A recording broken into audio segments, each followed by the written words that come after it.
Hi, I'm Father Lou Scurti with Friends of the Word. Today's selection is Q&A, questions and answers. Over the years, we have sent out requests to people. If you want to have a question answered on our program, just send them to me at fatherlouiscurti@hotmail.com. And people have taken me up on the presentation and offer. So today, I'm going to answer one question from two people who come from Florida. And the question is very simple. This is from Camille and Richard. And my deal with people who ask questions, and if they get answered on the air, is that if I answer your question, you get a pair of a gift.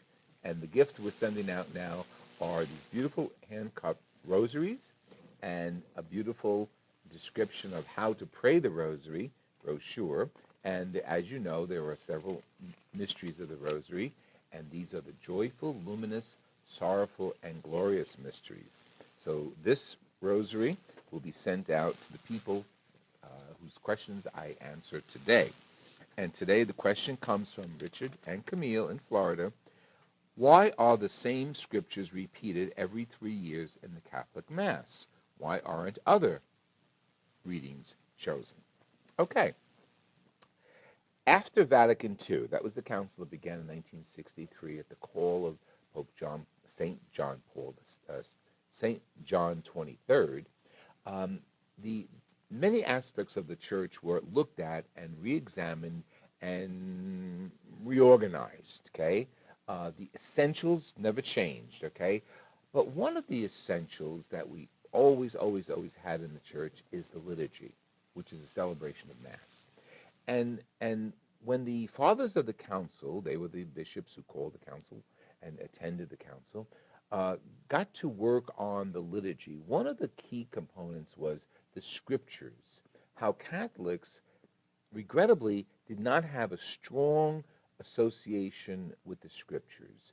They heard them in church at Mass, usually in Latin, and of course, some people understood them, some people didn't, some people had translations. So the church said, listen, the Bible is like our breath, it's our foundation. The Word of God is so important for Christians that we need to educate our Catholics to use the Bible. One way of using the Bible is to hear it pronounced and proclaimed. So what happened was the church came up with this method of trying to cover as much of the Bible as possible at the liturgy every Sunday. So we have 3 cycles, A, B, and C, and we have the 3 evangelists of the synoptic gospels, Matthew, Mark, and Luke, in those 3 cycles. So in the course of every Sunday, a different section of Matthew, Mark, or Luke in the cycles A, B, and C are read. Paralleling that, the first reading relates to those gospel readings by a way of looking back into the scriptures of the Old Testament and see what pertains to its fulfillment in the New Testament. So therefore, you have the Old Testament and you have the New Testament on a 3-year cycle. The key to that combination is the epistle, the center reading. The center reading is always a method of enthusiasm, a method of encouragement. So sometimes it has nothing directly to do with the first or second reading, but it is another spiritual reflection and an invitation to get closer to Christ in the scriptures. So Matthew, Mark, and Luke are synoptics, very similar gospels, and they are used in the cycles A, B, and C. What happened to John? Easter happened to John. John's gospel is heavenly. Okay, literally, it's heavenly, a heavenly gospel. And John's gospel is used during the cycles of Easter, A, B, and C. So different sections of John's gospel are used during the Easter cycle each year. So that goes from Easter Sunday well into Pentecost. So there you have the reason why the church uses the cycle of A, B, and C, so you and I can be exposed to as much of the Word of God as possible, understand it, hear it, reflect on it, and pray over it. Okay, my next question is going to be a simple one, and this is from Taylor. How did the Israelites become God's chosen people? Why were they chosen? I don't know. I don't know why they're chosen. God decided. Let me tell you how they were chosen. I'm going to the book of Genesis, chapter 12. The Lord said to Abram, "Go forth from the land of your kinfolk and from your father's house to a land that I will show you. I will make you a great nation. I will bless you. I will make you a great name so that you will be a blessing. I will bless those who bless you, curse those who curse you. All the communities of the earth shall find blessing in you." So Abram went as the Lord directed him. Okay.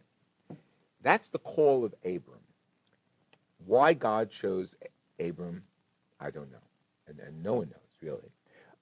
But God decides to choose this man who was living in a polytheistic culture, living in a culture of many gods and goddesses. Abram is called to begin monotheism, the worship of one God. He's called by God, who's nameless, and he's told to go to a new land, eventually called the Promised Land, Palestine. And there he begins to grow as a family, his flocks, his kin, his relatives, his friends, and they all focus on this relationship with the monotheistic Yahweh, the one God, Yahweh. As the people of Israel grow, some still are influenced by pagan religions. So some still have their old ways of worshiping a god for this or a god for that, and polytheists do that. So constantly they're being called back by the prophets, especially to monotheism, to the only God. And the God who called Abram, Yahweh, the nameless one, is the God who calls you and me to follow him. And why Abram? I don't know. God decides to read Abram's soul and realize he would be a man of great faith and a man who would be able to fulfill the requirements of being a father of many nations, and his wife Sarah, a wife of many nations. Now that question came from Taylor, and Taylor is a member of the 6th grade of Pope John Paul II Regional School in Willingboro, New Jersey. And Taylor, you are going to receive a beautiful set of rosaries and the little booklet on how to pray the rosary, along with other members of your 6th grade, and Miss Meghan Reardon, your teacher, sent me your questions, and she's also going to get a little gift as well as your principal, Catherine Zayola. This has been Father Lou Scurti with Friends of the Word, the Q&A section. God bless you, and keep your words and questions coming.